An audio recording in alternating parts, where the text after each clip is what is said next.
এ যেন বাস্তব নয়, নেটফ্লিক্সের কোনো চমকপ্রদ গল্প।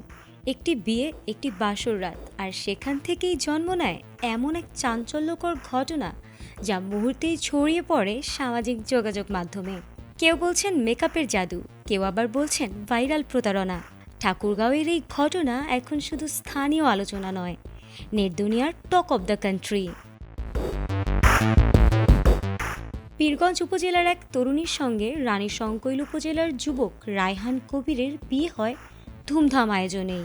বিয়ের সময় কনেকে দেখে কারো সন্দেহ হয়নি। ঘোমটা, সাজগোজ আর নিখুঁত মেকআপে কনেকে যেন রূপকথার চরিত্র মনে হচ্ছিল। কিন্তু বাসর রাতে কনে মুখ ধোয়ার পরই সব বদলে যায়। অভিযোগ অনুযায়ী বর দাবি করেছেন যাকে তিনি বিয়ে করেছেন তিনি সেই মানুষটি নন। এই অভিযোগ মুহূর্তেই আগুনের মতো ছড়িয়ে পড়ে। সামাজিক মাধ্যমে শুরু হয় এ নিয়ে তর্ক বিতর্ক। মানুষের মনে জাগে নানান প্রশ্ন। মেকআপ কি মানুষ চেনাই বদলে দিতে পারে? কেউ আবার বলছেন আধুনিক কসমেটিক্স আর ফিল্টারের যুগে এমনটা অসম্ভব কিছু নয়।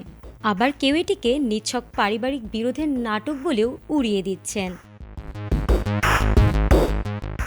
বরপক্ষের অভিযোগ, পরিকল্পিতভাবে অন্য একজনকে কনে সাজিয়ে বিয়ে দেওয়া হয়েছে। অন্যদিকে কনের পরিবার বলছে যৌতুক সংক্রান্ত চাপ থেকেই এমন অভিযোগ তোলা হয়েছে। এদিকে ঘটকও নিজেকে নির্দোষ দাবি করেছেন। ঘটনার জেরে পাল্টাপাল্টি মামলা হয়। পরিস্থিতি এতটাই জটিল হয়ে ওঠে যে আদালতের নির্দেশে বরকে কারাগারে পাঠানো হয়। নাকচ হয় জামিন আবেদন। এ ঘটনায় যেন নেটিজেনদের সমালোচনা তুঙ্গে। একটি বিয়ের ঘটনা কিভাবে মেকআপ, বিশ্বাস আর আইনের টানাপোড়েনে ভাইরাল ঝড়ে পরিণত হতে পারে, ঠাকুরগাঁওয়ের এই ঘটনা যেন তারই জলজ্যান্ত উদাহরণ। তবে বিষয়টি এখনও বিচারাধীন। আদালতই বলবে আসল সত্যিটা কি। সত্য শেষ পর্যন্ত কোন মুখ দেখায় সেটি এখন সবার অপেক্ষা। ফারহানা হক, এটিএন বাংলা।